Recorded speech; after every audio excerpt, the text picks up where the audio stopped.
What is up, everybody? Welcome back to another episode of Chicken Bone Alley right here on Ultra Broadcasting. What is going on? We're back here with our good friend Racing Jason. What's up, man? So with you, man? Oh, another day in paradise. It is actually mine and my wife's anniversary, so I have to say happy 13th wedding anniversary to my beautiful bride. 13?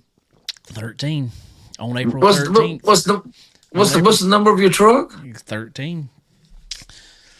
On April 13th, married in 2013. Wow. Wow. Okay. There was no strategy, that I promise you. Yeah, okay, sure, Dave. Yeah. Was it on a Friday? That's my main thing. No, wasn't on a Friday. No, okay. It was on a Saturday. Oh, okay. What you been up to? It's been a couple weeks, man. Yeah, man, it's racing, man. Racing. I hear you there. Did a lot of it. Who you got there? Who you got? Yeah. Just saying. Out there, just cherry picking, you know. Yeah, cherry picking. Yeah, I'm sure. Is that what it's doing? Yeah, cherry picking. Yeah. Mm-hmm. Yeah, cherry picking. I like mine. I was gonna wear a Carson Ferguson shirt, man, but yeah, I gotta do something. I can't find anything. Can't find anything. You'll be all right. How about old Carson little Fergie? Mm-hmm. How about that? I was good. I was glad to see it. Glad to see little Fergie jump in the truck for the first time, finish on the lead lap at Bristol. That is impressive. And then goes to MoDOT Saturday, finishes second. Did he finish second Saturday? Yeah. I ain't gonna lie. I'm tell you, I didn't hardly get to watch any racing this weekend. There was a good reason. Well, it depends. What was the reason? The truck is ready to go racing Saturday. Good reason. It is ready to go. Good reason. Okay, so you good to go Saturday. We're good to go finally.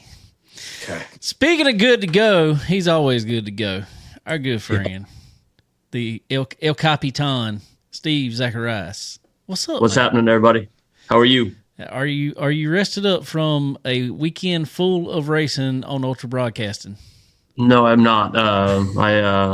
Jacqueline, she had Life 360 on her phone, and in 3 days I drove 1,600 miles, and so the part of setup, like that's the easy part. It's just getting there to set up. So no, it was worth it. Everything went well. Learned a few things. As far as just trying to get, like, we got Doug Miller, Jacob Ward. Doug actually took his wife, and they're doing a phenomenal job, on the road and trying to just build the best kind of setup where, we all can show up at a place and put on the best product at the same time. Like, trying to make it where every time you watch Ultra Broadcasting, you're not getting something different. And, we've got our bumps and bruises and we're fighting through it. But, we're heading in a good direction. I'm excited about the future for sure. It was I guess you would say how'd y'all put it? The biggest weekend of racing in Ultra Broadcasting so far. How many tracks were being broadcast this weekend? Well, we ended up with 5 races over the weekend. We had Anderson on Friday. We were supposed to have Auburndale. We were supposed to have 6, but come to find out, our account on Vimeo only allows a certain amount of streams at one time, and I was not aware of that until it was too late. So Tony Stevens was kind enough to be at Auburndale and do that broadcast. He was doing it anyways, so we were going to get it and stream it to us. So we kind of missed out on the 6th, but it part of it, like I said, it's just growing this fast. We're learning stuff every day, and for those that are watching on Ultra Broadcasting, anytime you hear or see something that might be off, I promise you I saw it, and I'm working on making sure the next time that it happens, it doesn't happen again. So, we got done with our race at Florence because we were there putting that show on, and got done with that at 3:30, I think it was, or 4 o'clock, something like that. And then Brian and I just went to town. Like, we were trying to have a hangout session for Robert Struber. That was my ultimate plan. We went and got a cooler full of beer and wanted to hang out. But, man, the minute ours ended, it turned into trying to get everybody else up and going. And by the time I looked out the window, the infield was empty. So Brian and I, we celebrated Robert Struber on our own. You know, I know everyone else did as well in their own way. Sure. But, that was obviously not a great thing. We never want to have to celebrate somebody because that means something bad happened, right? But definitely a shock. I want to bring that up and just kind of touch on Struber and have that conversation. Again, the broadcast stuff's doing great, and racetrack is still just being the racetrack right now. But Struber loved it. I said in the drivers' meeting, I think people got to realize that this sport that we love, it comes, it goes, and sometimes people come and go. And Struber, I think he was the definition of enjoying it every time he was there. He'd get there early. He wouldn't even unload the truck. He'd just sit over in that corner and hang out and see everybody. And, like I said, I think one of his favorite things was when Brian and I would start doing dumb stuff with music afterwards, and he'd sit over in his lawn chair and smoke a cigarette and just watch us be idiots, So that was my plan Saturday night. It didn't play itself out the way I'd expected it, but definitely want to send a shout out to his family. And, obviously we're thinking about him. I know you are. And just an absolute shock though, man. Like, I mean, there's times, like myself included, probably if I was to, you heard I passed away, be like, well, I get it. He's been working his tail. Like he's burning it at both ends, but man, Struber was just an absolute shock. I didn't see it coming, and just devastated when I heard about it. Dude, I'm going to tell you, and I was too. And, obviously everybody knows, great friend, period, friend of the show. He's sat right here beside me before, been on the show with us. But man, it also, just tell anybody what kind of guy he was beyond the racetrack itself. I mean, because friendliest guy in the pits you would ever meet. I mean, just come around, ask you how you doing, and he's just ready to go out there and drive and have fun. But man, we had a couple different times last year. I had a couple of my sponsors actually. They wanted to display some cars, trucks, whatever, race cars, for some things that they had going on. And I'm not going to lie, the first call I made was always to Struber, because he loved going, loved being there, loved letting kids get in his truck and try to do whatever his part was to grow the sport. And man, he is definitely going to be missed, because he would show up anytime I asked him for anything, and showed up at the track every time something was going on. I remember we had karaoke last year over at the track, and him and his wife, I was like, y'all gonna come sing? He's like, nah, we just coming to hang out and watch. And I was like, just great people, and he's just a great guy. And man, he is dearly going to be missed for sure. 100%. And like I said though, in driver's meeting, I think that's why, when the racetrack's there and when the gates are open and when Dillon's open, or any track that you can get to, I think this is the time you take advantage of it, man, because the Monday through Friday is a struggle. And then that minute you get to pull into the racetrack, and I said it in the driver's meeting, and you and I've talked about this, we got to stop making this being a job. That's right. Everyone is turning it into, I got to work Monday to Friday, and I got to show up, and the trailer has to look like this, and the car has to look like that, and it has to be set up by this person, and the motor has to do this. And just, man, back in the day, you'd show up like that. I think that's why the Crown Vics are as successful right now as they are, because well, unfortunately for us last week, not so successful, but I think they're out there because it takes you back to racing the way it's supposed to be. It's a car with a cage, and you go hang out with your buddies, and you go beat each other up and have a good time, and then drink beer afterwards. That's right. Exactly. So I'm right there with you. And man, it's that's the right mindset to go about it. And I'm hoping we can, like you said, I hope there's a way we can somewhat get back to that. I know we all work hard on this stuff, but like I was just saying about mine, mine kind of ended up like that this year. It was a job, but It is ready. It is ready to go. Yeah. It is Good, ready to race good. finally. We had a pretty good overall for Florence. Besides Crown Vics, we actually had one of our best weekends car count wise in a while. I know it's kind of pitiful to say that was a big weekend for us, but compared to when we first started, but we had 13 on the limited side, was 9 on the Charger side. Or no, 10 or 11 on the Charger side, 9 on the trucks. Our normal, close to 10 mini stocks. So it was a good day overall. So, and we had a couple Facebook posts about it, but like the day racing, I know it's definitely not ideal come July. But man, when you're done at 4:30, and you're back at the house on a Saturday afternoon. I talked to Wayne Locklear. He was able to go up to Lakeview and watch. So you got 2 races in one day. Especially when. So the day. No, just especially when. Like you're working with 2 tracks and all us around here, we love, we used to do that all the time in the go-kart days. Whenever we got done early, had an early race, which was very seldom. I remember doing that many times. Take off, go to a track somewhere else, and let's go watch. Yep. I love it. So no, I love the day racing, but we're getting ready. I told you before, I'm looking forward to night racing because we get to enjoy the new lights. That's right. That's what I'm looking forward to. So apparently, it's all of a sudden jumping straight to summertime. It was probably like 93 degrees this weekend. I said, "Boy, I picked a good weekend to start racing." Yeah, we went out yesterday. Jacqueline and I got home, and I made a few phone calls to Alan, talked about the weekend as far as some things we need to fix when it comes to ultra broadcasting. And Brian and I had our conversations, and then at 12:30, I put the boat in the water, and I said my phone does not exist other than playing music from here on out. So I don't blame you. Don't blame you at all. How about I saw your brother was able to jump back in a car.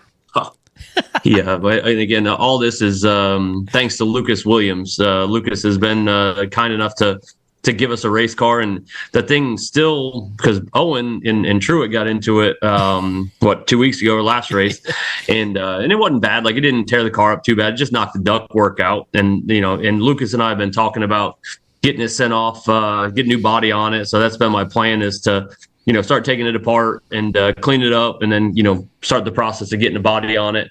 And again, because I really want to see Lucas. He's been wanting to come back, and he's got a truck that he's got to Greg Peterson now. So hopefully Lucas comes and races more, and Big Ed, and that whole crowd comes back. So wanting to have the car ready for him when he's ready to come and able to come race.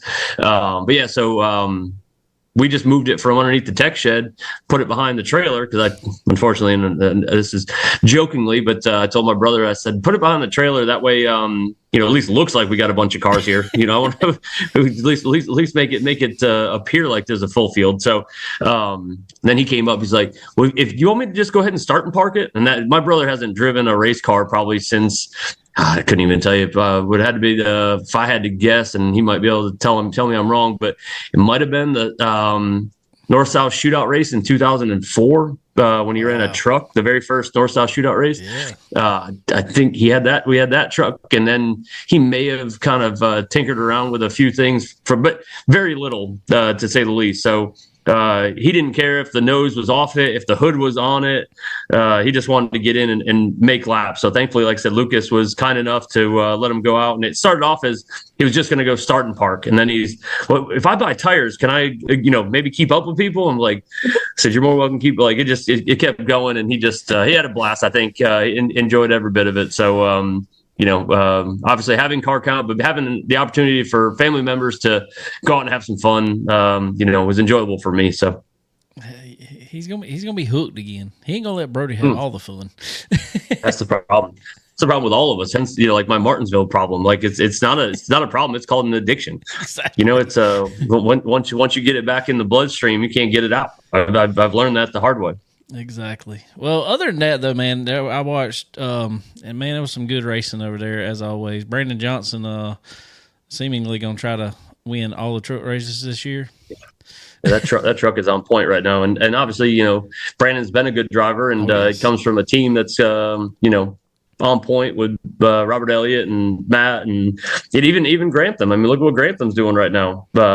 He's picked the pace up tenfold. That's right. From a year ago. So, and glad, by the way, not that the racing community doesn't always have issues, but glad to see his daughter be better. I know she had that accident, and glad to see her back at the racetrack. So, but him running well is good. The truck, man, I want to see all divisions get there, but like I miss the days of 20 plus trucks. Dude, I think that division is one that the fans love to watch. I think the drivers like, because it's like having a late model stock, but in a more of a financial where you're not spending $100,000 to go out there and keep up with a late model stock. You can have a good truck or you can have a great truck, and they can all be equal in the middle somewhere. So I think the truck series, it would be great to see 20 trucks again at Florida. And we get close, the big races.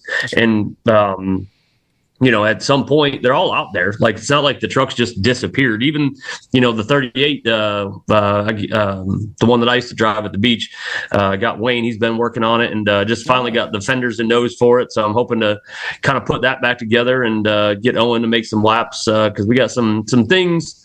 I've said it 100 times that I didn't want him ever racing big cars at Florence, but we got some things in the works for the August timeframe, if you will, that hopefully we'll announce that he needs to make laps in anything he can get his hands on right now. So, but I enjoy it just as much as I think I enjoy it more than he does. I know I do.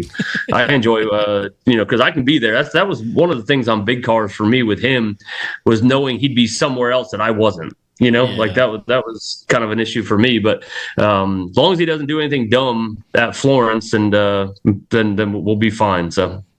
He's doing good, man. He's you can tell he's improving every week, learning, filling that car out. I mean, that, especially when you come from legend cars and stuff. All of a sudden, you got this car that is way bigger.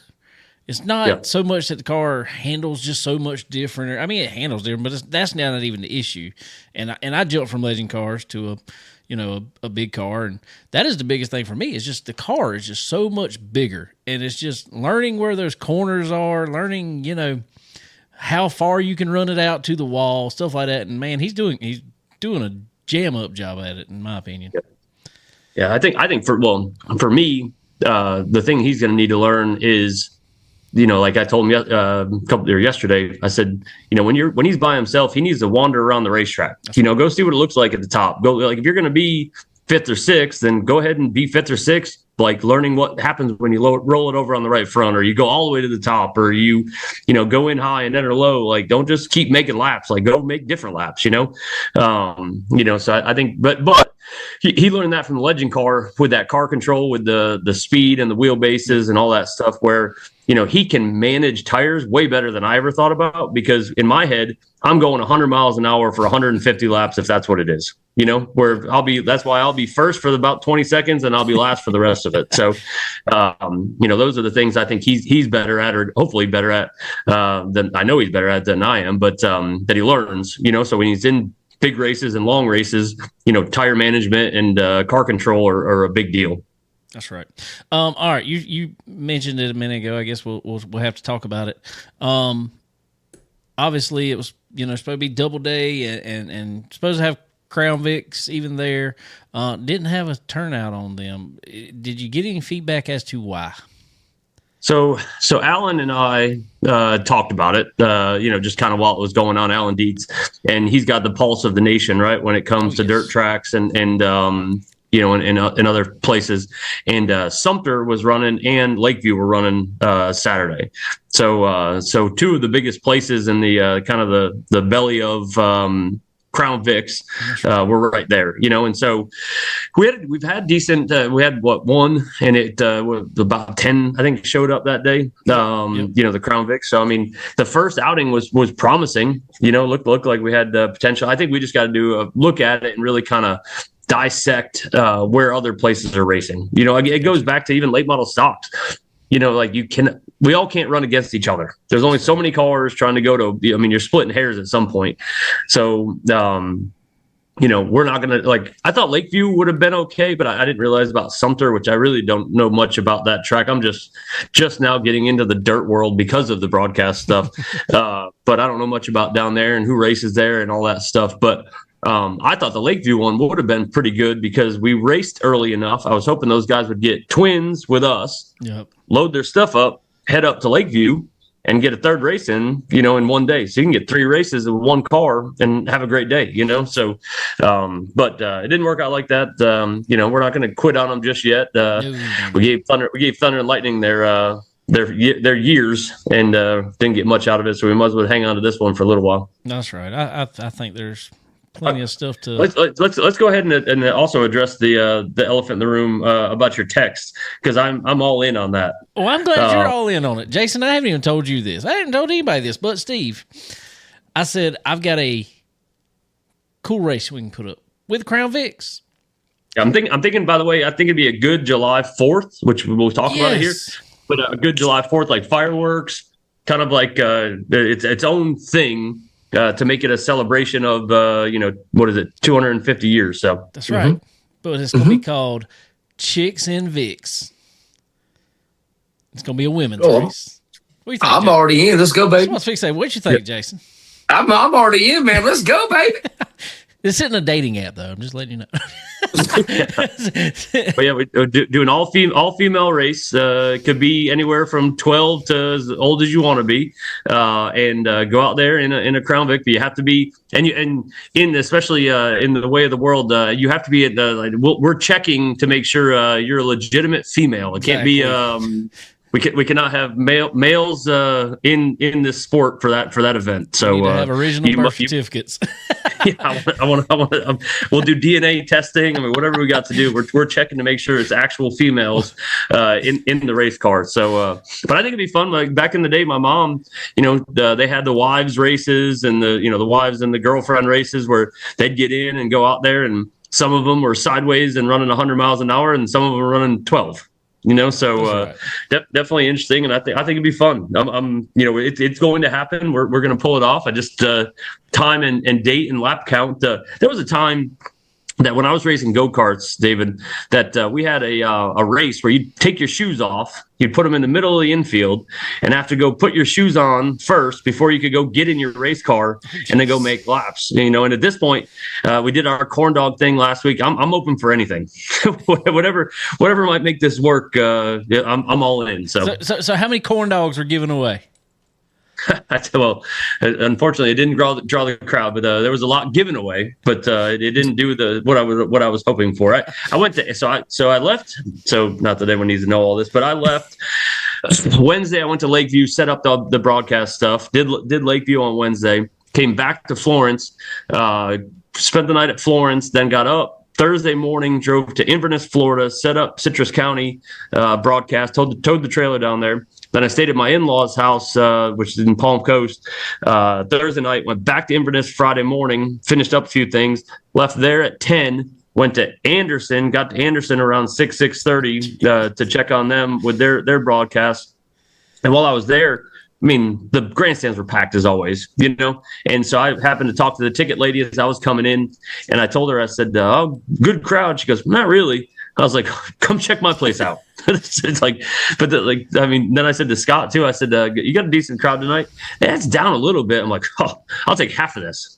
But they're in a different demographic, completely than we are. They're right off of 85. I know we're right off of 95, but they're right there in Clemson. I mean, just the population is completely different. But if we had the crowd they have, we would have zero worries and, could continue growing, building, fixing. We've kind of become a little bit stagnant right now because we're just trying to survive day to day. So. Yep. We got to do some interesting things, make it happen. I'm hoping, I know a lot of people have been asking over here in this Florence area, especially the hockey is ending and people are on Facebook, asking what to do after hockey's over. And I'm like, hey, racetrack's right down the road. Come on. Yep.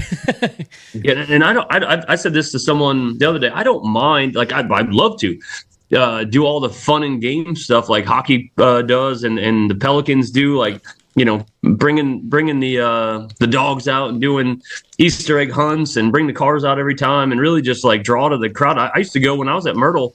I'd go to the Pelicans games just to get ideas because every in between innings, they're doing something fun. But right now, it's so hard to do these things when there's 20 to 30 people in the grandstands, and they're the same 20 or 30, which we 100% appreciate, and they usually belong to people in the infield. So like asking the drivers to bring their race cars out so that they can come down and see it, or getting clowns, or getting doing all kinds of crazy stuff for pre-race. It's tough to do right now until we can figure out what's going to start drawing a crowd on a consistent basis. Once we do that, it's gangbusters. I'll go to town and there'll be all kinds of bounce houses everywhere.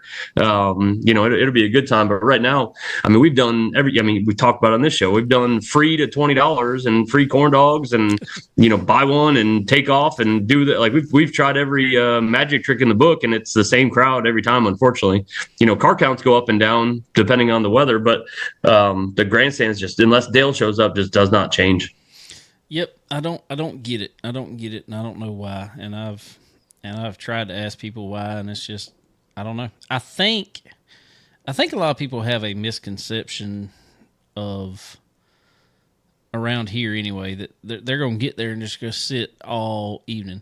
It's not like that over there anymore. It used to be. It used to be if you went to a race, it was just an all-day event because everything just took so long. Like you just said, racing started this past weekend, and what time did races start? For us? Yeah. Green flag was at 3. We were done at like 4:30, 4:45. Yeah, that's what I'm saying. So you can go over there, even watch qualifying most of the time in a 3 to 4 hour segment. No longer than what you're going to a hockey game for. 100%. Yep. So, and I will say, I also want to thank.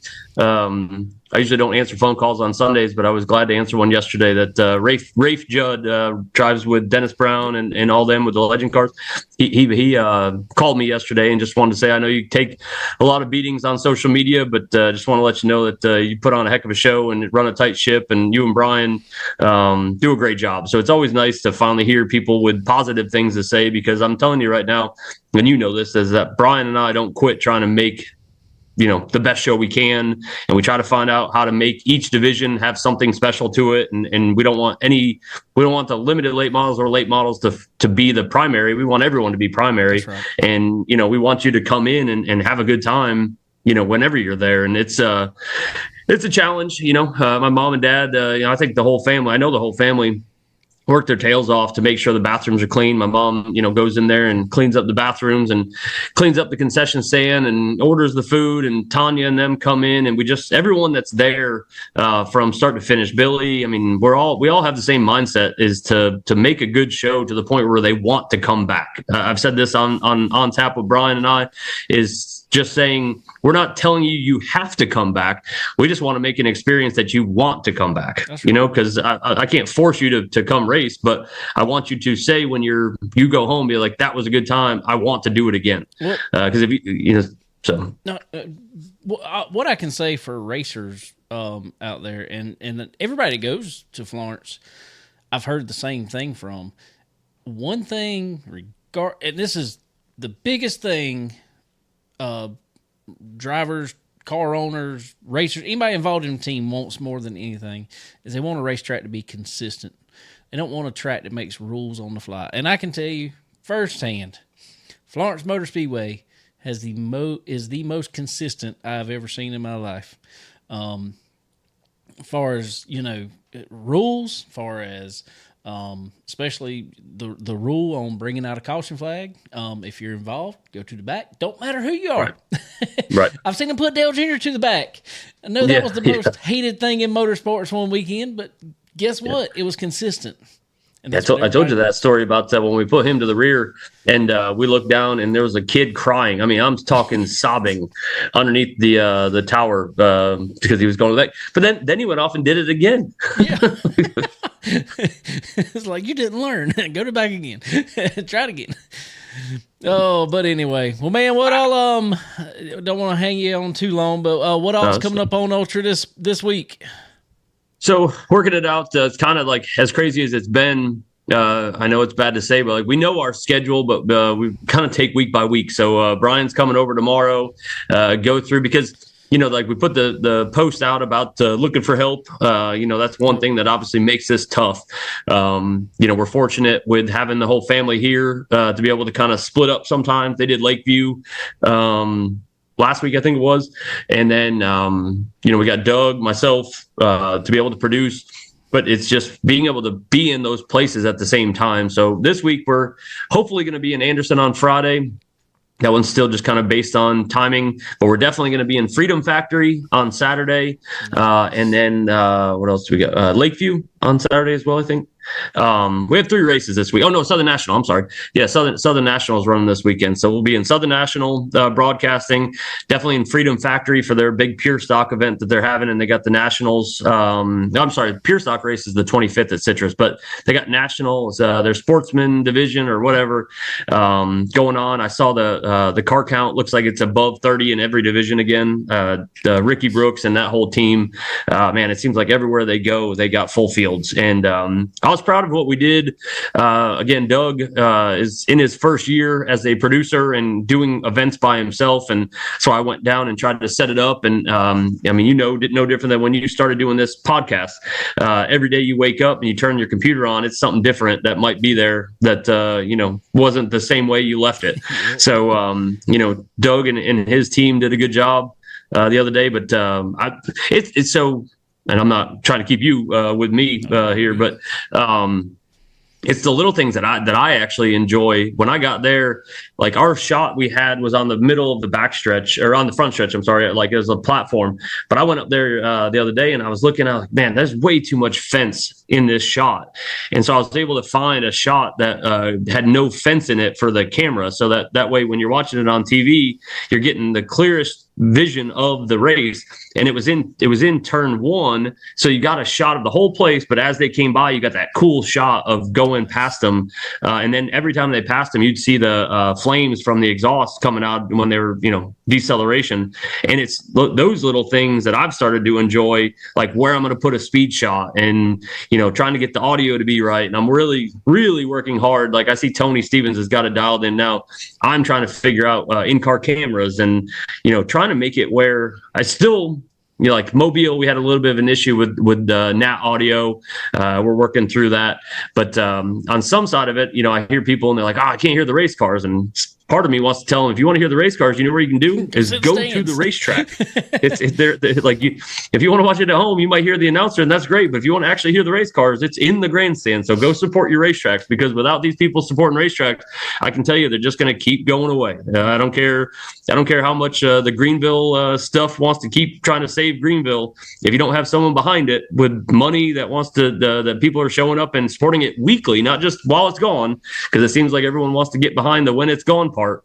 It's when it's here that you're standing behind it, so go to your racetracks, man. I mean, again, the when you're home, that's just a benefit. It's a bonus for being able to keep up with it, but you got to go support it. And I speak from a guy that has a racetrack that wakes up every day just trying to survive. So, it's not easy. I mean, there's a lot that goes into it. So we just ask that if you love racing and you love racetracks, just, again, you don't have to go every week, but just anytime you have a chance and you want to come out, or even Brian and I say, if you have something you would like to see us do that would bring you out, tell us about it.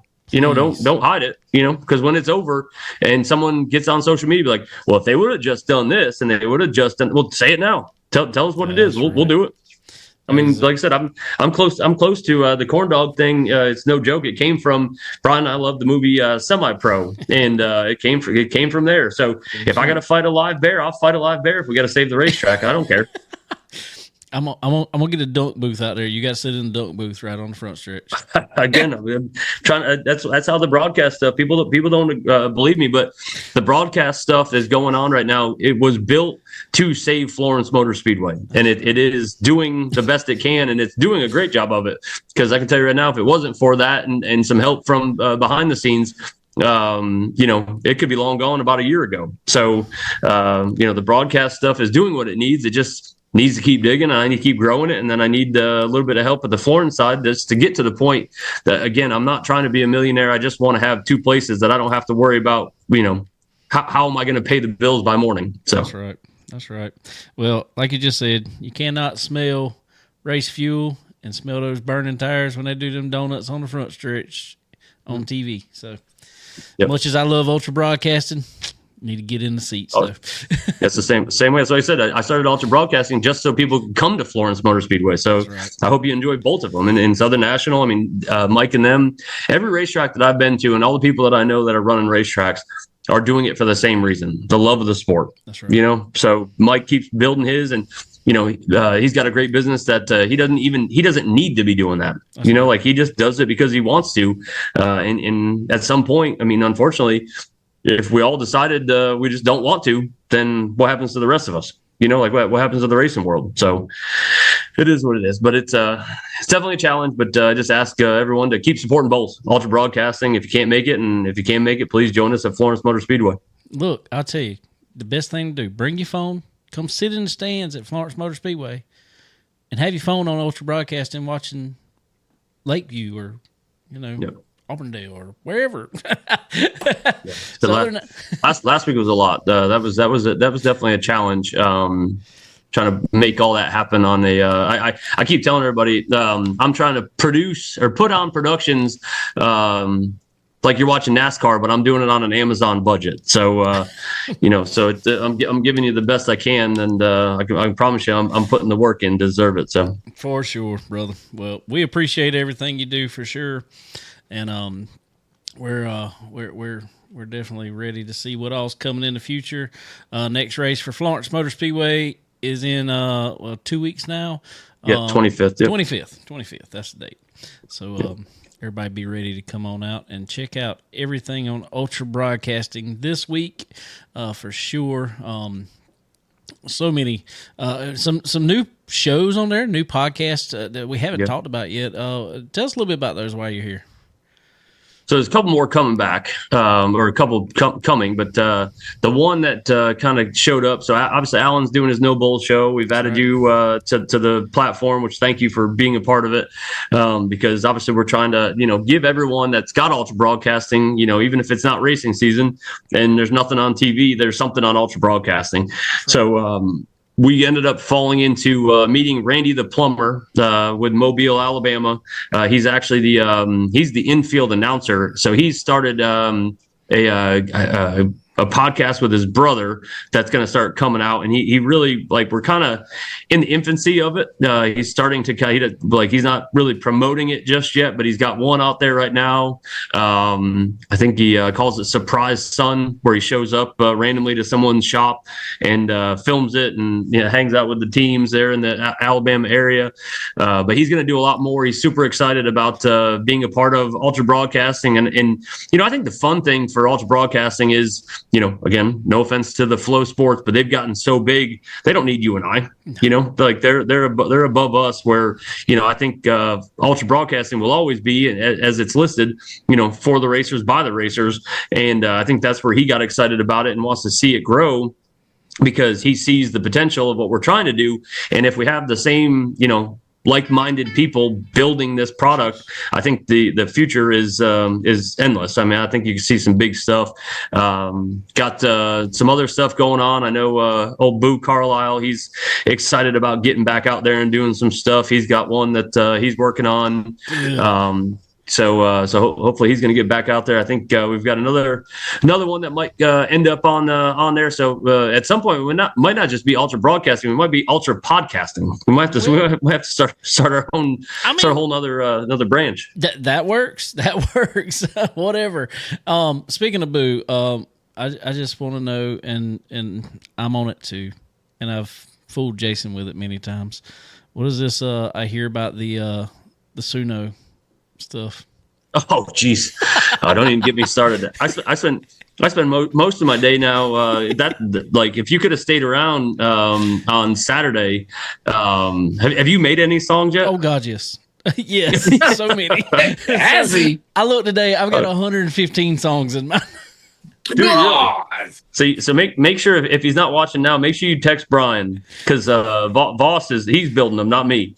And it's gotten to the point where I wake up in the morning and I'm singing his songs. And I feel bad a little bit though, because they're so good and so quick that it scares me about the Skylar Whitfields of the world. The ones that actually have Skylar hates Yeah, it. I couldn't imagine, but because like when it comes to that stuff, and so for those paying attention, so Suno is an app or a page where you can go and make your own music songs, and the ones Brian is making have blown my brain. Like I am stuck on all of them. He's got one called 5 o'clock Run. And it's about having a burrito, and having to, go to the bathroom, and like you're driving home and you got the clench in your fist, but it sounds like one that could win a Grammy.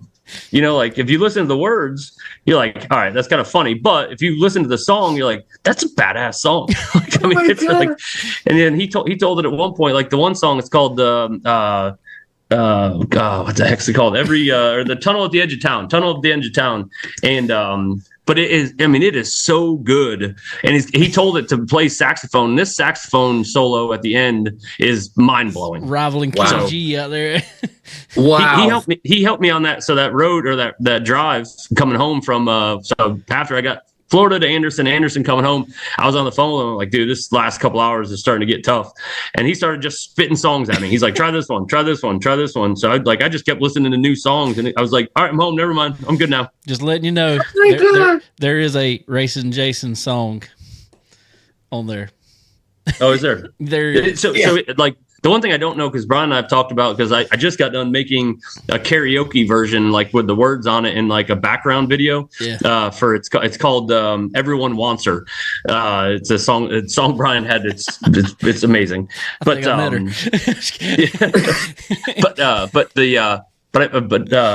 you go on? Like, can you hear your songs on Suno? I've never like. Is it kind of like Pandora or like Apple Music? Like, can you go somewhere? You can if you publish them. You can keep them in your library, but not publish them. And I've never published any of mine. Yeah. Like I said, I came up with a stage name. So Brian's music name is going to be Brian V. Miller. There you go. And I've already got the logo. I've got the logo envisioned and everything. So that's great. What you got, Jason? Oh, Kyle Armstrong. You know the debacle with Race Ranch and all these drivers with shirts. Man, Kyle Armstrong sent me one Friday. He did a song about Race Ranch. Jeez. Yeah, it's impressive. I mean, again, AI is the way of the future, man. Unfortunately, it's unbelievable. Like Steve. Here I am thinking. When Dave sent me that first song, I was like, damn, they can sing pretty good. I didn't even know that. And they thought, oh yeah, man, that's AI, bro. What? Yep. Got me. Tell him, Steve, I'm not that bad though. No, David. Yeah, David's good. Brian's good. Like Brian's got a really good voice, but like when you can make a song in 5 minutes, it like 2 seconds. Yeah. But I was listening to Ella Langley was on Sirius Satellite, and she was talking about her and Miranda making that what's the Texas one that's like a huge hit. Yeah, she's from Texas. Oh, she's from Texas. I can tell by the way that. So she was talking about how it took them like Texas, days, and they were going back and forth, and they were doing all these things. And in my head, as I'm listening to her talk, I'm like, or you could have just put it into AI. I mean, you could have been. You would probably hate to know, and we'll never know how many of those songs have been, at least inspired through AI now. Oh yeah. Hey Steve, Dave sent me a doggone song while he was pumping gas one day. He said, "Yeah, I'm pumping gas, man." I just did a song. Like what? Yep. Oh, it's funny. Well, cool. Yep. No, we have fun. Unbelievable. All right, brother. We sure appreciate you. Actually, David, what we need to do is one of these days, because that was one of the reasons I wanted everyone to hang around, obviously for Struber, but I knew Struber would enjoy what Brian did on that on the app. Oh yeah. Is maybe one of these days we'll do a maybe like a top 20 here on Chicken Bone Alley, where we come through and we'll play from 20 to number 1. That way we can start getting people to vote on them, and then we can have our own version of top 20 hits every week. I was fixing it to be just like Casey Kasem. Yeah, I told Brian there will be a channel at some point. There needs to be a channel that's like on Sirius that's just AI. That way we know, all right, those belong over there. Yes. Then but it's also something that like we could get in, like so we can get on satellite radio just from making songs from the house. We can be that person. Yeah. We can be that person. I can't. You and Brian could be. I can't. No, you put something in there that's totally stupid, and it will make the best thing ever. That's the best thing about it. Is the more stupid, the better. Yep. Oh yeah, I've been sending. Like I said, while I was driving, I was sending Boo a bunch of those songs. He kept sending back. I think one Brian's got is called "Shaking in My Boots," and then there's another one. Just didn't know that Boo kept sending me back. He's like, "I'm vibing to this." He would. Yeah. Oh, fun. All right, man. God. Well, we sure appreciate you coming on here. As God. always, man. Everybody go check out everything going on Ultra Broadcasting this week. And also, like we said, on 25th, back at Florence Motor Speedway. I'll definitely be over there. Hopefully be racing myself. I was going to say it would be nice with a truck. I hope I am, but I know I'll be spotting that day at least. Gotcha. Just putting it out there. This one may be that day. Gotcha. Okay. Well, looking forward to it, and thank you guys as always for everything. And we'll talk soon for sure. 10-4, man. Take it easy. All right. See you guys. I think. All right, ladies and gentlemen, while we are jumping off here, we are going to get a word from our sponsors really quick. Rev up your engines with Pro Fabrication Headers and Exhaust, the ultimate powerhouse in motorsports performance. From the dirt tracks to the high banks of Bristol, ProFab is the go-to experts for custom racing, exhaust systems, and headers. Whether you're dominating in dirt late models, UMP modifieds, or midget racing, our precision TIG welded headers are built to your exact specs. ProFab collaborates with top engine builders to optimize dyno results, ensuring maximum power, perfect chassis fit, and unbeatable repeatability. Proudly supplying NASCAR, IndyCar, IMSA, and late model teams, ProFab's lightweight titanium and stainless options shave those much-needed tints off your lap times. With state-of-the-art tech and components like anti-reversion mufflers and custom collectors, ProFab delivers the edge you need to cross the finish line first. Choose ProFabrication Headers and Exhaust. Quality that wins. Visit profabrication.com.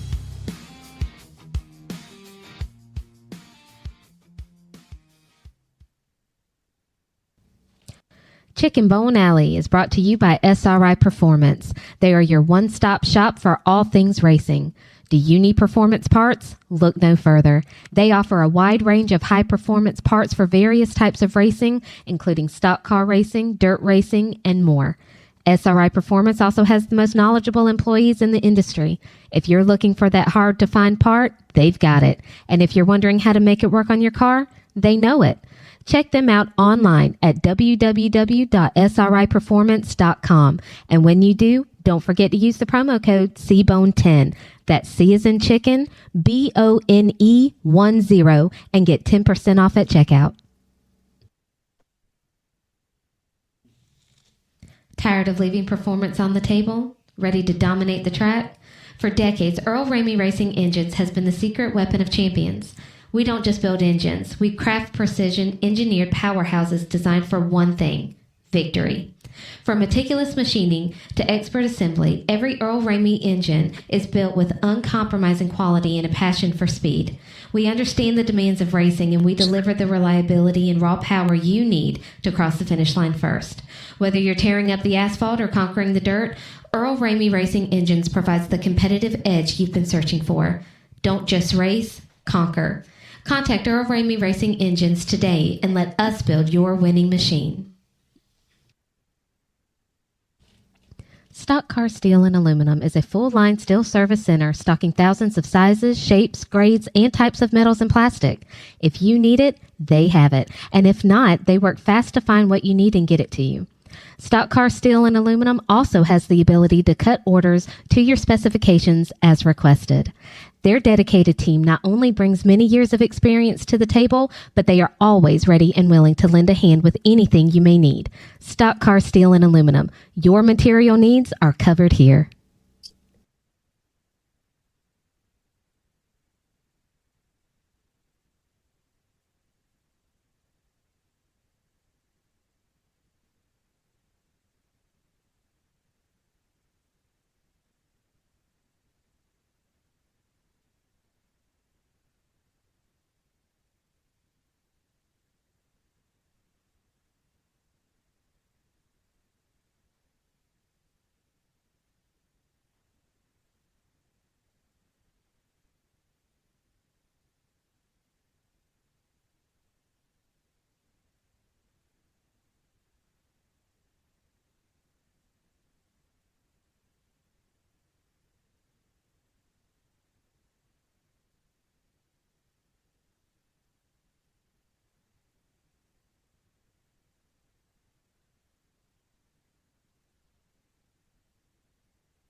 Oh god, I'm sitting there with my my microphone muted, talking about commercials. It happens. Go check out our good friends at Dixie Made, right here in Florence, South Carolina, ladies and gentlemen. Just said it. But go check them out. If you headed to the beach, it's getting that time of year, summertime. It is, well, not summertime yet, but it's sure spring. Spring breaks are happening. Summertime's happening. All the good things are happening. Coming up, go check out Dixie Made right here in Florence, South Carolina. They got you covered head to toe in all the best brands that you could ever ask for. So go check them out. Tell them we sent you over there. Also, MPM Marketing. You need digital help, or you need all kind of marketing help. If you were in this game of racing and wanting to move up, go check out Tanya over at MPM Marketing. She's one of the best in the business. Yes, sir. Happy birthday, Tanya. It is her birthday, isn't it? Or yesterday was her birthday. That's right. Happy birthday, Tanya. So go check her out. Go tell her we said hey. Also, our good friends up at Fresh Chef. If you're in the Race City area, anywhere around there, Fresh Chef. Go check them out. Some daily food and drink specials. Can't beat it for sure.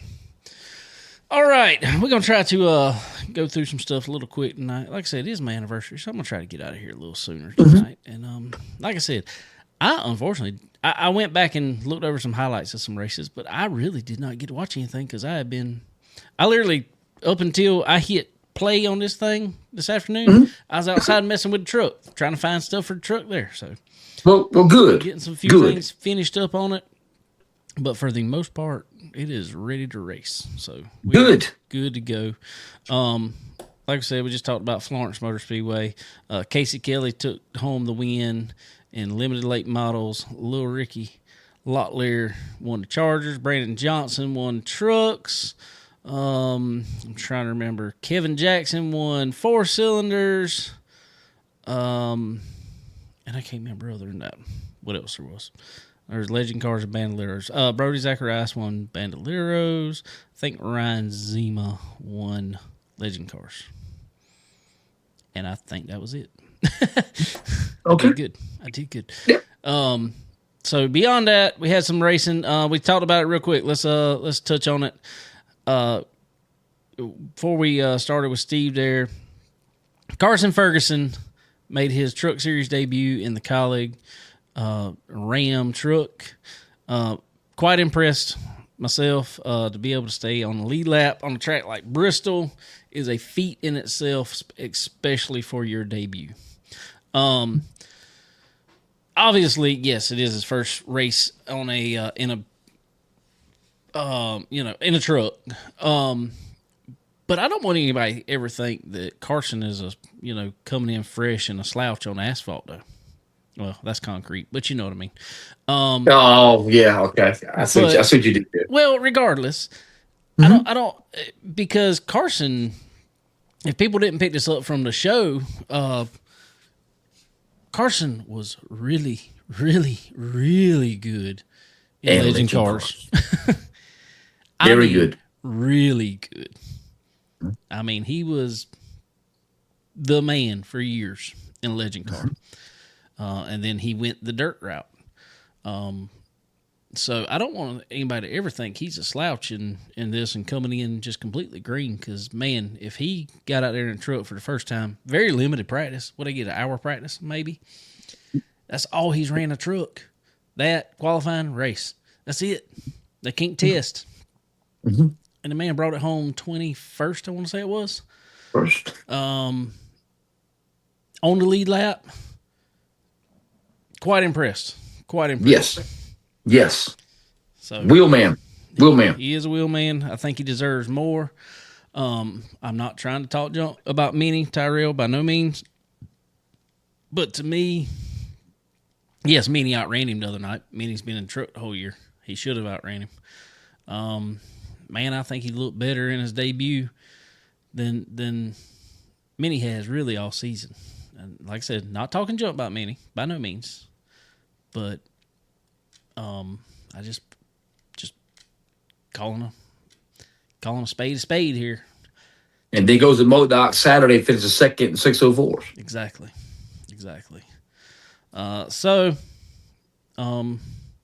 I will be. He gets another shot at it. As far as we know, next one will be in the fall at Martinsville. Who knows? Right, another track be perfect for him. Oh yes, that will be perfect for him. It's actually a tough track, but it's a good track in trucks normally. Man, I'd love to see him be able to jump in something else in between. And I'm wondering if they want to, and that is the reason they put him on Bristol already.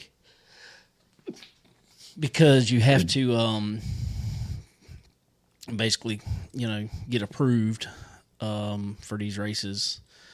So you have to get a short track and get approved on the short track before you're able to move to the intermediate tracks or anything like that. So your Kansases, your Charlottes, right, stuff like that. You got to run one of those before you can run a super speedway.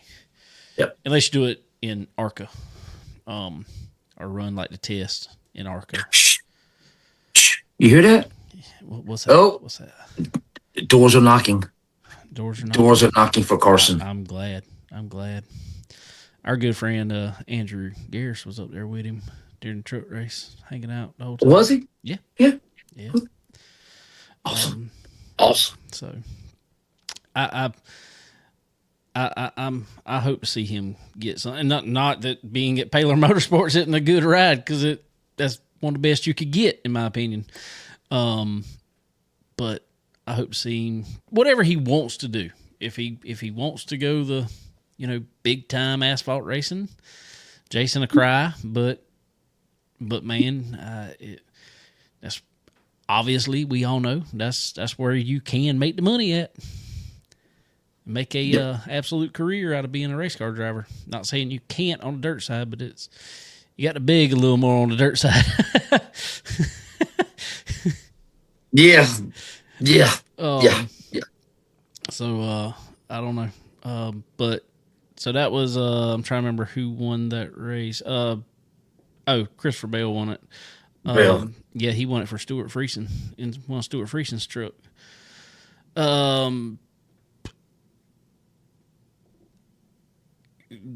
Christian Eckes got in the back of Corey Heim, kind of reared him down the straightaway, and he says he misjudged it. I don't know. They had kind of been beating and banging, and I don't know. It looked, maybe he was just real smart, and somebody told him, "You better say you misjudged that." Yes, it's Logano. Excuse me. Exactly. Excuse me. So anyway, that was what it was. I'm trying to think. Xfinity, or not Xfinity. Oh, right. Grand National Series. I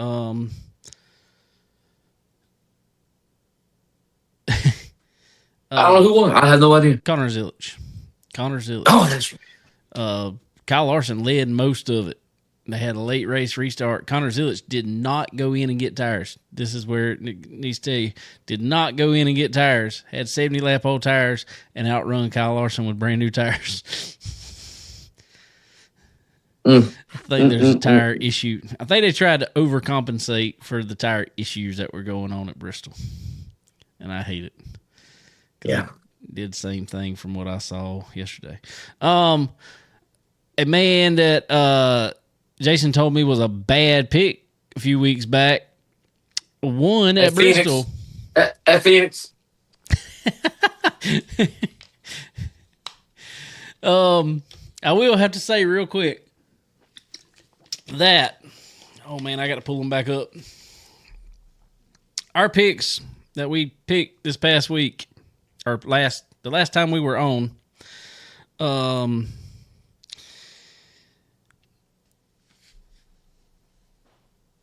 this is probably the worst finish I've ever had to win a race myself.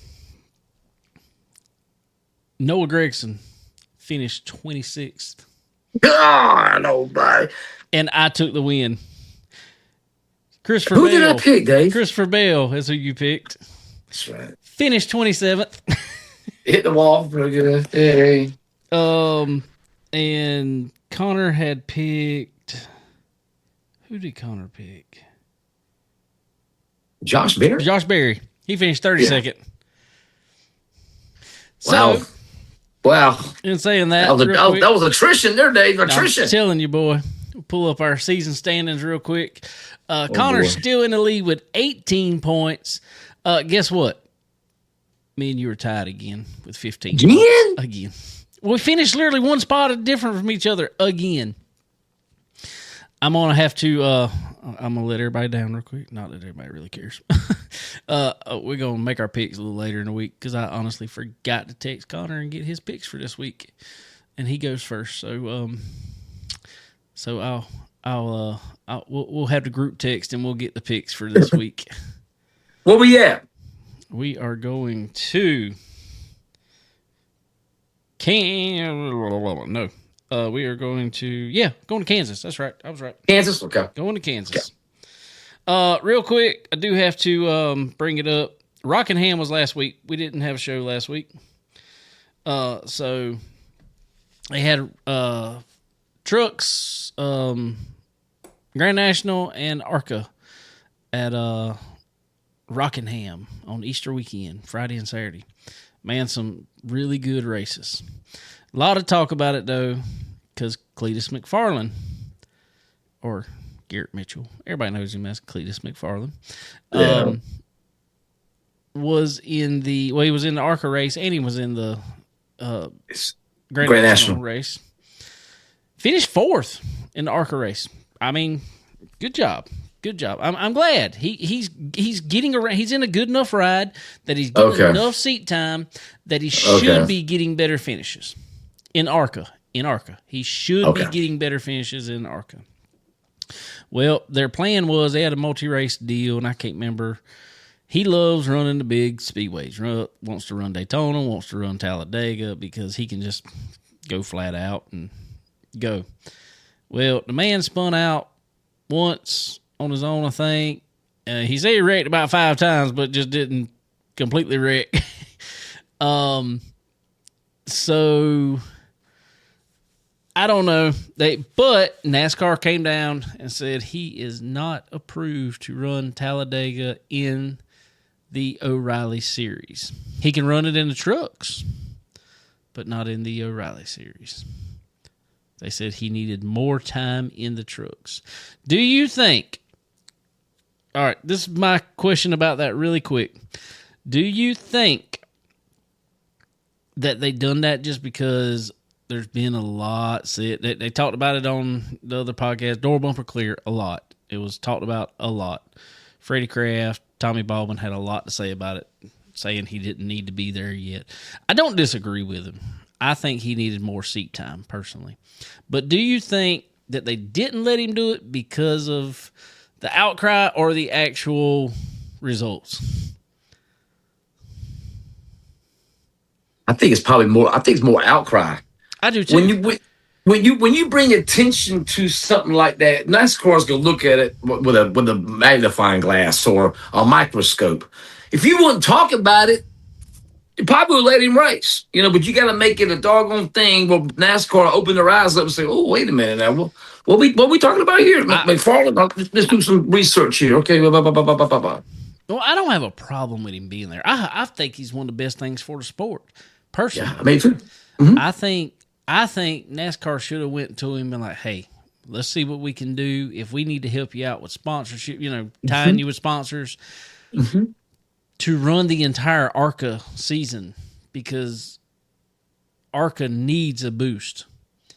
And it gets more, there's been more eyes on ARCA since he has been in that car. Every time he's in that car, the ratings quadruple or more when he is there. So we need more eyes on ARCA to improve the series, in my opinion. I got one for you, bro. What's that? We can squash this right now. Could you imagine if Humpy Wheeler was still around with McFarland? Yes. My Humpy God. would be all over it. All over that. He would be marketing him all over that. And I don't blame him for that. I don't blame him. Even, marketing, fine. But, man, just because I think this is coming to the point where just because people can bring a paycheck or bring a check with them doesn't mean they need to race. I think we need to figure out a way. And it's the one reason I really respect F1. Those drivers do not get in those cars because they bring a paycheck with them. None of those drivers are bringing a sponsor with them. Not a single F1 driver is bringing a sponsor. They may have some endorsement deals. They're bringing, personal stuff. They have to. It is mandatory that they go through the steps and have to win championships and everything else in order to get those rides. Mm-hmm. I think NASCAR better get a hold of it now and figure out some sort of system, because in my opinion, man, why do we need the Cup Series? And he's not this, but I'm just saying it has happened. In my opinion, the Cup Series doesn't need 18 and 19-year-olds in it. I agree with that too. I agree with that too. It just doesn't. I feel like there needs to be a mandatory time in trucks. There needs to be a mandatory time in ABC, but I mean, it's got to be a mandatory time in it, not just, I ran one, I'm going to go to the next one. If we really think back, Jeff Gordon, Logano, these guys were the exceptions. Oh, yeah. Kyle Busch. They were Kyle proven. Busch. Yeah. There are definitely a few exceptions, but look how many years of racing they had behind them when they came. Exactly. And that's the thing. And Cletus, unfortunately, other than driving a Crown Vic around the Freedom Factory down there, as much as cool as I think it is, and they just had it this past weekend, the Freedom 500, and it's one of the most fun things to watch in the world. But as cool as that is, it's not like running a late model. It's not like running a truck. It's not like running an ARCA car. I mean, it's nowhere the same. So I'd love to see him get plenty of time and develop the talent to do it. Because, yeah, man is one of the fastest men in the world on in a drag car. I mean, he is cut a perfect light the other week. He's got driving talent. I'm not taking that away from him. And I think he can learn. Mm-hmm. But, okay, if we're doing this to Cletus, not just allowing him to bring a check and run wherever he wants, why are we not doing the same to Natalie Decker?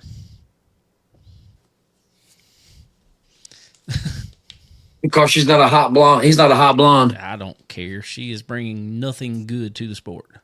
I cannot disagree with you more. I cannot disagree with you anymore. Bring back Haley Deegan. That'll solve everything. There you go, baby. She's in the ARCA series this year. She came back to ARCA. Oh, she did? She came back to ARCA? Yeah, she's running ARCA. How's she doing? Okay.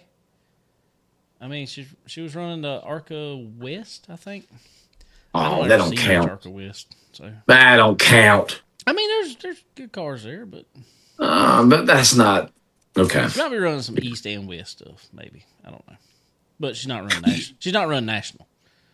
Do you remember back in the day, IndyCar drivers had to go through that Barber series, or that Toyota Atlantic series to move up to? It was the same kind of progression as F1 does. Just the American version of it. Yeah, exactly. What happened to that? Big checks. I was watching that doggone thing. I did not know this. What was that guy's name? The damn not the other one, not the NASCAR guy, but I didn't know it was a drug dealer in an IndyCar. And he had an IndyCar license. And he was running IndyCars back in the day. In the mid 80s. God, what was his name? I can't think of his name. I don't know. I mean, we had who was it over here? I don't know. There ain't no telling. There's piles of it. I think there was more of it than people know about. I'm just saying, how did this guy in the mid 80s get a license to run IndyCar? Well, unfortunately, IndyCar may have been different, but I think NASCAR was obviously 70s, 80s. It was easier to run Cup then than it is even now. True. What was the dude's name that wanted to run Talladega? Bought the car from Bill Elliott, I think it was. Was it Bill Elliott? Was it LR something? What was his name? LW Wright. LW Wright from Tennessee. Yep. LW Wright. Do you know they finally found him and arrested him? Just a few years ago. Just a few They years ago. did that. Yeah. They did? Yeah, just a few years ago. Where was he at? I don't remember where he was at. He was still in the U.S. He just everything they gave him, that he gave them in NASCAR was all under a false name. So he just went back living under his real name, and nobody ever knew who he was. I got to Google this. L.W. Wright. Yeah. I got to Google this when we get off of here. Oh, my God. From Tennessee. I'll never forget that. Wow. I didn't know they caught him. But yeah, I don't know, Dave. So you think that McFarland should wait, or excuse me, Mr. Mitchell should wait before he can run Talladega, Daytona, or stuff like that? I think he needs a better approval. Yeah. You can't just go to Rockingham and be spinning out by yourself, finishing 5 laps down. And I think at minimum, you need to run a race, full race, and finish on the lead lap before you can move up. And I don't mean on a road course because it's easier on a road course. And I feel like I feel like you should have to run an oval race, obviously, starting at a short track. Run there, finish on the lead lap. Once you do that, all right, now we'll approve you for intermediate track. Once you can run good enough to finish on the lead lap there, then we'll approve you for super speedways. Well, do you have to filter in the competition and car count in that scenario too? Well, car count's pretty much always the same, and I mean, I'm not saying competition, because what it's going to actually weed out is people going to these. I ain't trying to throw nobody under the bus in ARCA, but there's a ton of teams out there that could care less about winning. They're fielding a car for somebody that brought them a check. Yeah. Well, maybe Cars Tour. Excuse me. Exactly. I mean, Cars Tour is exactly like that. I mean, unfortunately, and it's just now. I think there's better competition, way better competition in Cars Tour than there is Cars Tour. Absolutely. in ARCA.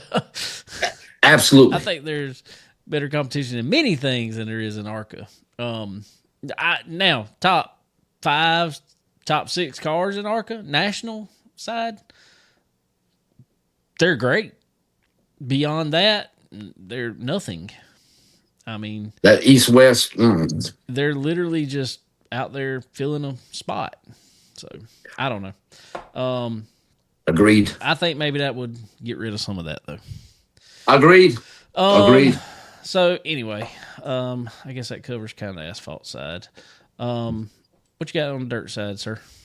Oh, Farmer City, baby. That's all I could say, man. What a gym, man. God, been to February one time. I lied, Dave, and I could take you straight to Farmer City leaving February. I'm telling you, man. If I go through Pontiac and go through when you go to Gibson, take a doggone right in Farmer City, man. Oh my God.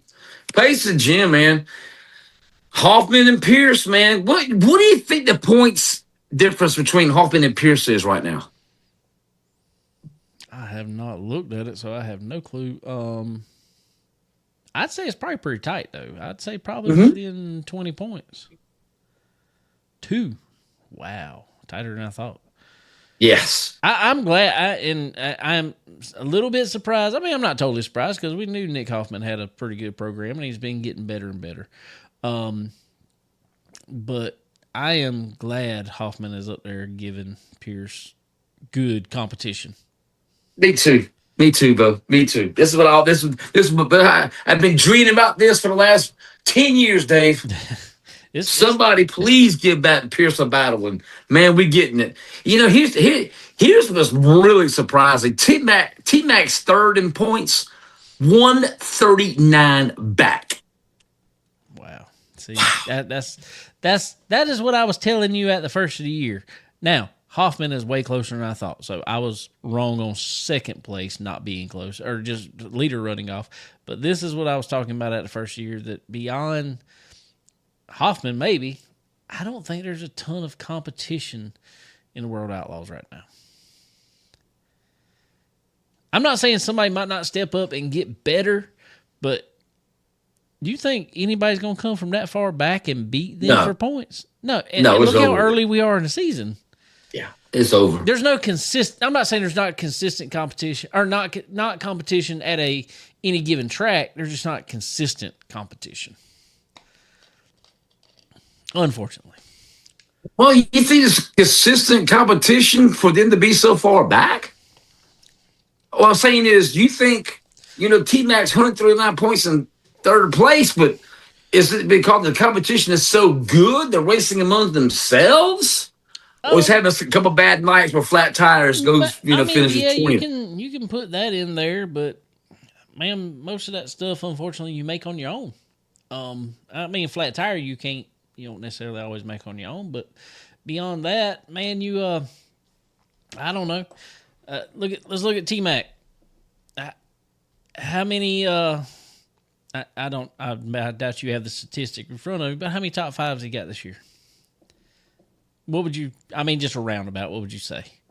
Really, since Volusia, really hasn't had much of anything. That's what I'm saying. So he's consistent, maybe consistent top 10. And a consistent top 10 is good enough to put you in third place. That means there's a lot of other people they'll run good one night, and then they fall back. They'll run good somebody else will run good one night, then they fall off. So I just feel like this is where I said that I thought Lucas, in my opinion, has a more stout, at least top 5.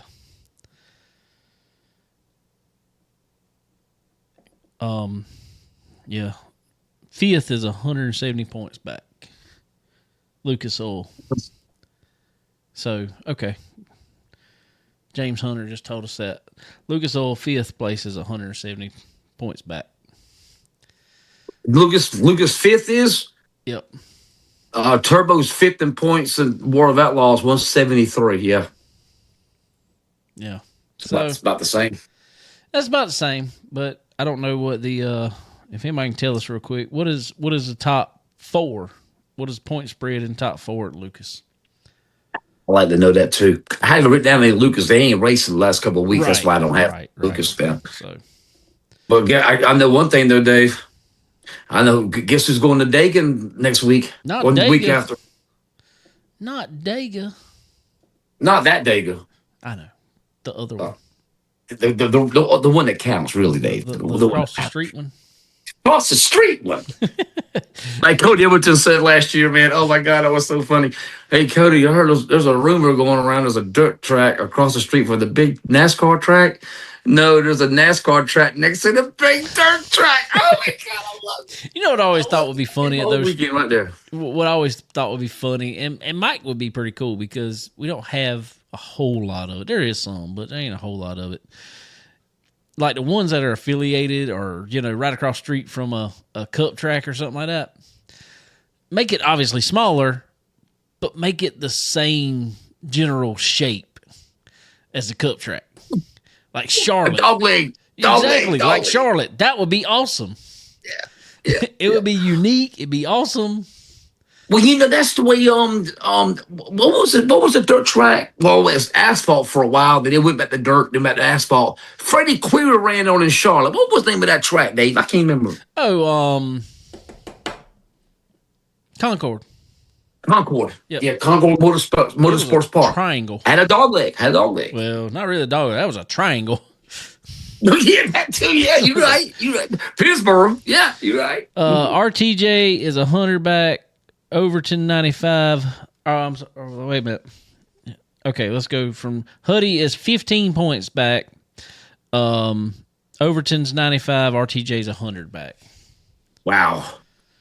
So that's still, it's fairly consistent though. That keeps you, yeah. 6-7. Like I said, I still think the top, like right there, top 4 maybe, might be a little stronger. I think. In competition, weekly competition, consistent competition than the World of Outlaws. I'm not saying Bobby Pierce couldn't come over there and still win. I think he could. Obviously, we've seen all these boys race together, and Bobby Pierce still fast. Nick Hoffman's still fast. I know.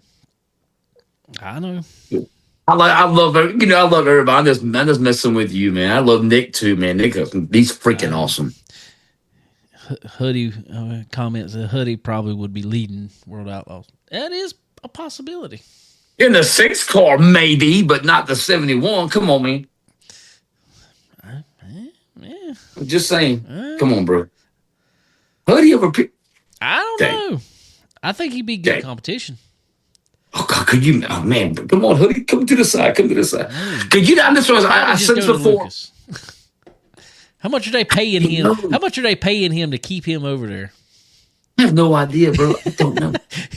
I'll be honest with you. I think most of these guys run Outlaws because there's more tracks in their area and what they grew up on, Midwest and everything. Yeah. I think that's why a lot of guys run Outlaws. I agree. All right, what else you got?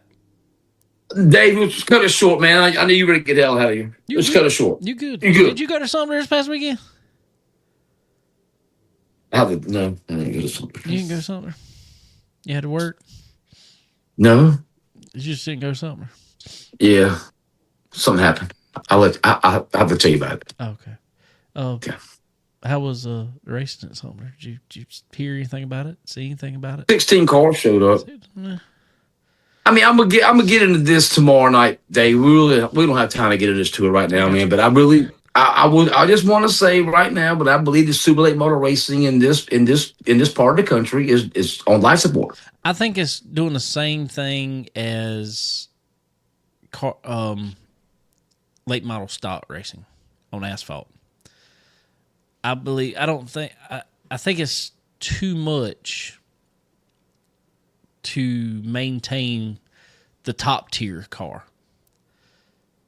I think you can have a good limited late model, or like we'll say limited, or we can say Blue Ridge, even Blue Ridge. We'll just use that for an example. 26 went all the way to Natural Bridge, Dave. That's what I'm saying. And those cars are obviously way more affordable to keep up on a weekly basis than a Super. And I can see why. So if you're, and I think that's the point. If you're not running a national tour right now and not getting that national tour money, it's just not feasible for a Super right now. Just like it's not, if you're not running some type of tour with late model stock, it's not feasible to run weekly shows. And unfortunately, Carolina Clash is not on the level of and we know that, but it's not on the level of a Lucas or World Outlaw Tour. Hey, when you have four of my guys running doggone nothing against Cruiser, nothing against MoDOT. When you got 4 of my guys running doggone $5,000 with 604s, man, it's time to open our eyes up. We got to do something. We got to fix this. Well, that's what I'm saying. I mean, I got a phone call too, Dave. I got a phone call from a very good friend of mine, Tara guy, and they just enjoy crate racing. They enjoy crate racing now. And I get it, and I understand why, because you're not worried about you're getting out there and you're worried about setup of the car. You're not worried about getting killed on motor or getting killed who could spend the most money in motor that week, who could spend the most money in rear end setup, who can spend the most money, because there's shock rules. Actually, it's not who can spend the most money in shocks. When you start crate racing, there is a shock rule, whereas super racing is pretty much wide open. I can understand that. I am one. I like rules if they're logical and are enforced properly. It helps everybody save money. So I don't know. But anyway, well, man, we're gonna jump off here. It's been long. Hadn't been long this week, but glad we're back after a good Easter break. Back at it. Like I said, I will be. Plan is right now, as far as I know everything, we will be racing Saturday night at Dillon Motor Speedway. Why are you going to Dillon? Okay. Yeah, they're racing Saturday, and then Florence running next Saturday. I mean, speaking of which, just for 1 second, Dave, let me ask you a question. Yes, when Steve was on here talking and everything, what can it do for the track? And I know Anderson is really geographically people up there love their racing so much. Do you think if Dylan and Florence work together and y'all could have a point system or something, bonus money, one could run Friday night, one could run Saturday night, would that help the car counts any? No, it would hurt the car count. Ooh. It's one. Steve and them tried to run last year. I can't remember what time it was. I mean, unless you have just some crazy stupid show or it's a holiday weekend or something like that. Nowadays, the only thing that really works good here, for whatever reason, on a Friday night is when the Cars Tour comes in town to Florence Motor Speedway, because it's Darlington weekend, it's Labor Day weekend. That works good. They ran a Friday night show. Was it July 4th weekend? No. What? Yeah, it might have been July 4th weekend last year. I can't remember exactly what weekend it was. But they ran a Friday night show because Dylan was running Saturday. And did we run both? Yeah, I think we did. I think we ran both.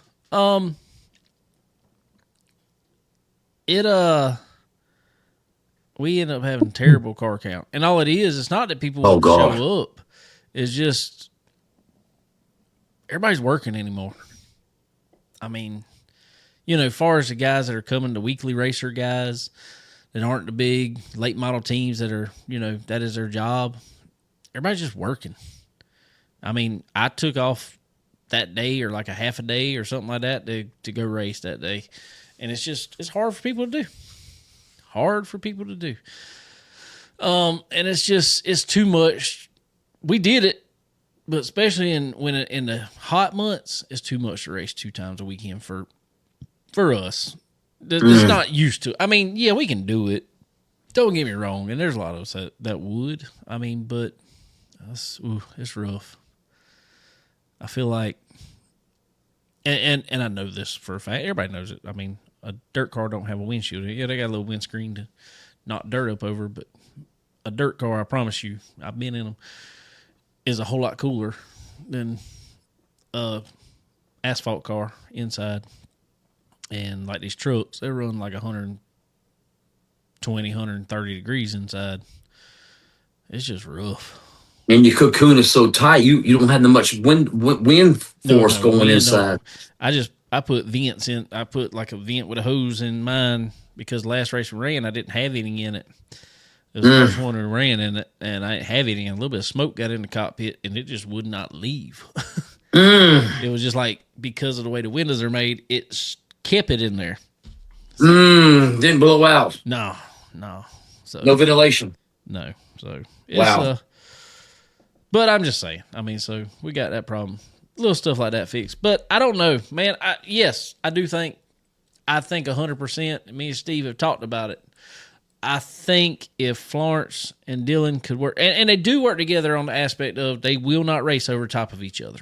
Yeah, they alternate. I love weekends, and I appreciate that. Now, I do think if they would come together and work together on point stuff, especially for our local guys, especially for the Charger class, the trucks, you could do a Crown Vic deal then, and have like a points deal with, I mean, and just auto classes. I mean, anything other than, I think, late models, because I don't think late models they're running at I-95 shootout stuff, and that's late model stock. Ron don't run late model stock at Dylan, hardly ever. But I feel like they could get in on that too and just have select races. Man, it'd be 3 tracks. Be Florence, Dylan, and Southern National working together on it. It'd be freaking awesome. Yeah. I don't know why.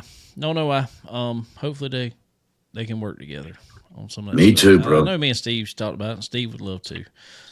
So hopefully one day that'll happen, because I think it'll help the racers out, especially when rules are identical from racetrack to racetrack. Carburetor rules, weight rules, all that stuff. When I can literally just change the setup in the car and go race, is great. When I got to change carburetors, when I got to change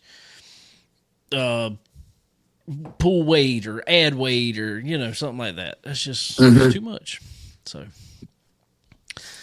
I don't know. That's where that is. We got to figure out something. Please, everybody on here, if I know a lot of our locals listen, please tell me why. Just send me a private message. Don't have to put it on here publicly, or if you want to put it publicly, sure, go for it. Why racers and fans, why are we not showing up to the local tracks, especially asphalt tracks, especially here, Florence, Dillon? We're not getting fans. Why are we not? I want to know why. Give me a good reason. Like Steve said too. Give a good yeah. If race. you got a suggestion, please tell us, because I have no skin in that game other than it is my home tracks, and I want them to succeed because I want to keep racing there. How about this? They used to make this on Mad TV a lot. How about a night of destruction, like a trailer race, boat race, or camper race? We've talked about that. That is just have a night of destruction. That would be awesome. That is a thought as well. Me and Steve have talked, because me and him talk a good bit on just, it's like, what is some crazy idea that might just bring people to the track? So who knows? Maybe something like that will come up. Night of destruction. There you go, baby. Let's go. Anyway. Well, man, good deal. I appreciate you as always. Yes, sir. Appreciate everybody joining in on here as always. But I reckon we will see y'all next week. Be sure to go support your local track. If you can't be at whatever track, please tune in, because that always helps too. Whatever streaming service they're on, we prefer you be on Ultra Broadcasting. But whatever streaming service, because it always helps the track in the long run. And support your local track for sure. So anyway. All right, Jason. Go do some racing this weekend. Everybody can check out good luck. Ripping the Lip. I appreciate you. Everybody check out Ripping the Lip. Y'all got 2 shows this week? Just one? If I get a guest lined up for Wednesday, I'll probably do 2, but right now just 1 for Tuesday, tomorrow night. All righty. The notebook is ready. I know we could get into it this evening, but notebook is ready for tomorrow. Good deal, brother. Well, I appreciate you, as always. Sir. Everybody go check out Ripping the Lip tomorrow night on X. So, but anyway, we appreciate you, man. Appreciate everybody listening, and we will see y'all next week. Have a good one. All right, Dave. You too, brother.